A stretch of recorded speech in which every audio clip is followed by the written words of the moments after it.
Assalamualaikum warahmatullahi wabarakatuh. Perkenalkan, nama saya Mita Lestari. Saya mahasiswi dari kampus IAIN Ternate, semester 5 dari Fakultas Syariah, jurusan Hukum Keluarga Islam. Di sini saya akan menjelaskan terkait qawaid fikih, tugas yang diberikan oleh dosen kami, dosen pengampu mata kuliah kami, yaitu Ibu Fatum Abu Bakar. Langsung saja pada kaidah yang pertama, yaitu al-umuru bimaqasidiha, yang artinya semua hal itu tergantung pada maksud atau niatnya. Terkait kaidah yang pertama ini diyakini oleh para ulama menjadi kaidah yang paling pertama. Karena apa? Karena dikatakan bahwa pentingnya sebuah niat dalam suatu perbuatan atau suatu amalan. Kemudian terkait kaidah yang pertama ini terdapat banyak sekali landasan hukum, baik itu dari Al-Quran maupun hadis. Tetapi landasan hukum yang saya ambil di sini berdasarkan hadis Nabi Muhammad Rasulullah SAW dari Umar bin Khattab, yang isinya dikatakan bahwa innamal a'malu binniyati wa innamal likulli imri'in ma nawa, yang artinya amalan-amalan itu berdasarkan pada niat, seseorang akan mendapatkan apa yang ia niatkan. Kemudian kaidah cabang pertama yang saya ambil di sini adalah al-a'malu binniyati, yang artinya amalan-amalan itu didasarkan pada niat. Maksud dari kaidah cabang pertama ini adalah kita bisa membedakan yang amaliyah dan juga yang tidak amaliyah. Maksudnya membedakan amalan-amalan yang diniatkan dengan amalan-amalan yang tidak diniatkan.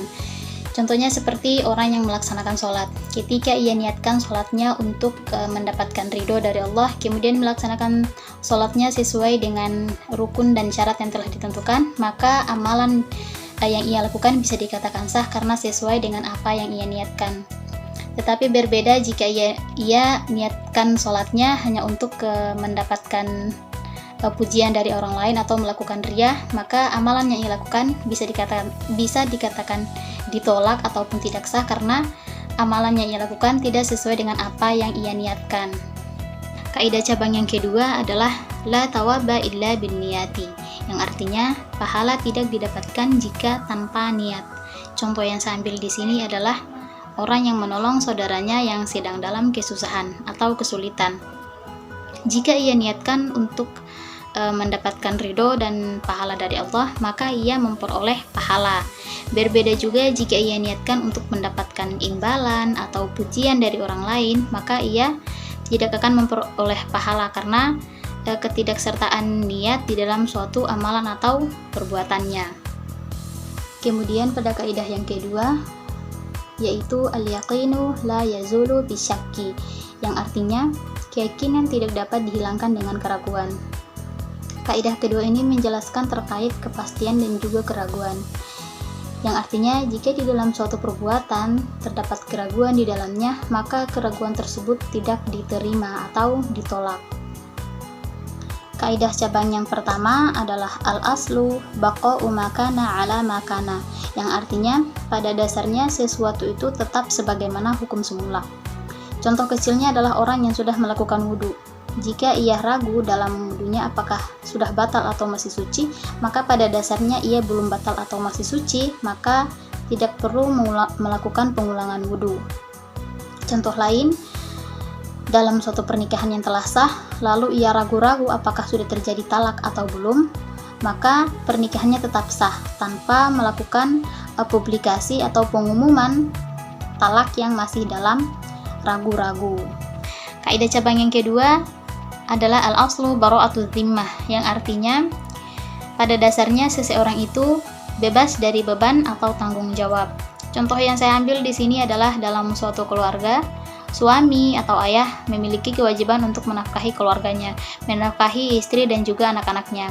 Tetapi kewajiban atau tanggung jawab ini bisa gugur jika keluarga yang ia nafkahi benar-benar keluarga dari pernikahan yang sah. Jika tidak ada bukti atau bayinah yang membuktikan bahwa keluarga itu bukan keluarga yang sah, maka ia tidak memiliki kewajiban atau tanggung jawab untuk menafkahi keluarga tersebut. Kaidah yang ketiga adalah al-musyaqqaqu tajlibut taisir, yang artinya kesulitan mendatangkan kemudahan. Pada kaidah ketiga ini terdapat masa-masa sulit atau kesulitan yang mendatangkan kemudahan. Di antaranya ada musafir, sakit, terpaksa, lupa, bodoh, tidak mampu, dan juga kesulitan umum. Pada kaidah ketiga ini terdapat banyak landasan hukum, baik itu dari Al-Quran maupun hadis. Tetapi yang saya ambil pada Quran surah Al-Baqarah ayat 285 yang berbunyi, La yukallifu nafsan illa wus'aha, yang artinya Allah tidak membebani seseorang di luar kemampuan atau kesanggupan. Kaidah cabang yang pertama dalam kaidah ketiga ini adalah ar-rukhasu la tunatu bil ma'asi. Artinya, keringanan tidak ada hubungannya dengan maksiat atau kejahatan. Contoh yang saya ambil di sini adalah orang yang melakukan safar atau bepergian jauh, tetapi dengan niat untuk melakukan kemaksiatan atau kejahatan. Contohnya mencuri atau membunuh orang misalnya, maka tidak ada keringanan baginya. Artinya, dalam perjalanannya, ia tidak bisa melakukan jamak atau menjamak sholat ataupun mengqashar. Kaidah cabang yang kedua adalah ar-rukhasu la tunatu bisyakki. Artinya, keringanan tidak ada hubungannya dengan keraguan. Contoh yang saya ambil adalah adanya keraguan dalam perjalanan apakah sudah masuk safar atau belum, maka tidak ada keringanan juga baginya. Maksudnya adalah ia dalam perjalanan ragu apakah sudah masuk safar atau belum, maka ia tidak mendapatkan keringanan seperti menjamak atau mengqashar sholatnya. Kemudian pada kaidah yang keempat, yaitu ad-dararu yuzalu, yang artinya mudarat harus dihilangkan. Dari kaidah ini kita harus bisa membedakan mana yang namanya darurat dan mana yang namanya kesulitan. Darurat dalam suatu keadaan sudah melanggar sesuatu yang telah ditentukan, seperti melanggar hukum atau melanggar syariat. Artinya terdapat sesuatu yang membahayakan di dalamnya. Sedangkan kesulitan itu belum menimbulkan masalah pelanggaran. Kemudian landasan hukum yang saya ambil di sini adalah hadis yang diriwayatkan oleh Ibnu Abbas. Rasulullah Shallallahu Alaihi Wasallam bersabda, La diroro wala diroro, yang artinya tidak boleh membahayakan atau merugikan orang lain dan tidak boleh saling membahayakan. Kaidah cabang pertama yang saya ambil di sini adalah ad-daruratu tubi'ul mahdhurati, yang artinya keadaan darurat membuat hal-hal terlarang menjadi diperbolehkan. Contoh yang saya ambil adalah aborsi. Di dalam Islam ataupun di dalam undang-undang kita, aborsi menjadi sesuatu hal yang sangat dilarang atau tidak diperbolehkan karena ilatnya sama dengan membunuh. Tetapi jika kasusnya pada seorang ibu hamil yang dimana kandungannya dapat menghilangkan nyawa ibunya, maka perbuatan aborsi ini diperbolehkan. Kaidah cabang kedua yaitu ad-dararu la yuzalu bid-darari, yang artinya kemudaratan itu tidak bisa dihilangkan dengan kemudaratan yang lain. Contoh yang saya ambil seperti orang yang kelaparan tidak boleh mengambil makanan orang lain, atau seperti orang miskin tidak boleh mencuri harta orang yang kaya, atau seperti seorang janda yang merebut suami orang lain hanya untuk menghilangkan mudarat yang ada pada dirinya. Kemudian pada kaidah umum yang kelima yaitu al-'adatul muhakkamah, yang artinya adat atau kebiasaan bisa dijadikan hukum. Maksudnya adalah sesuatu yang sudah menjadi kebiasaan di masyarakat setempat dapat dijadikan pegangan dan setiap anggota masyarakat harus menaatinya. Kemudian kaidah cabang pertama yang saya ambil di sini adalah isti'malun nasi hujjatun yajibul amalu biha, yang artinya apa yang digunakan oleh banyak orang adalah hujjah yang harus diikuti. Contoh yang saya ambil di sini adalah adat yang ada pada kampung saya, yaitu di Taliabu, khususnya di Desa Gele. Adatnya itu bernama adat Sobua, di mana adat ini terjadi ketika ada orang yang meninggal dunia. Maksud dari adat ini adalah masyarakat lain itu ikut berduka dengan membantu keluarga yang sedang berduka dengan membawakan beras dan juga telur. Kemudian adat Sobua ini sudah dilakukan atau sudah menjadi kebiasaan di Taliabu, khususnya Desa Gele, yang dimana dalam pelaksanaannya itu dikhususkan hanya untuk kepada ibu-ibu saja. Untuk bapak-bapak atau laki-lakinya ada tugas tersendiri.